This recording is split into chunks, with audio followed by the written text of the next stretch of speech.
Computer science videos here today to show you guys in this tutorial how to connect a wireless mouse and keyboard to your MacBook Pro. Without further ado, let us start the video. So in this tutorial, you need to have access to a Mac computer, a wireless keyboard, wireless mouse, all connected through USB connectivity. So we can now connect into the computer. And this is a very old machine, let's say 10 years, 2011. We are now in 2021, so 10 years in the making. Let's now connect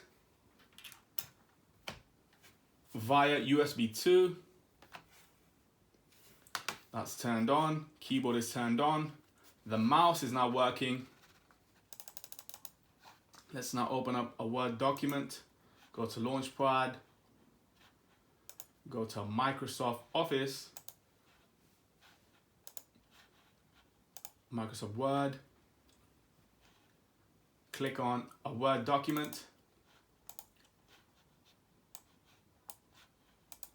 Let's now type something.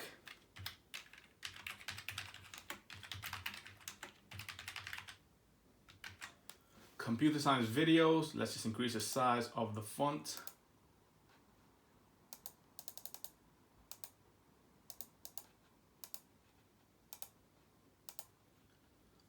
Narrow the margins. That's it. And so you may be wondering and asking, why do I need a wireless keyboard if the keyboard and trackpad on the computer are working correctly? Well, you may want to sit behind, relax, sit back, use the mouse and keyboard that are wireless. When it comes to having a fixed keyboard, a fixed trackpad, you are limited. You can only stay on the desk. When it comes to using wireless connectivity, that's when the USB ports come in very helpful. Now we can sit back, relax, type, do the work. That's it with this video. I'll see you guys in my next tutorial. Thanks for now.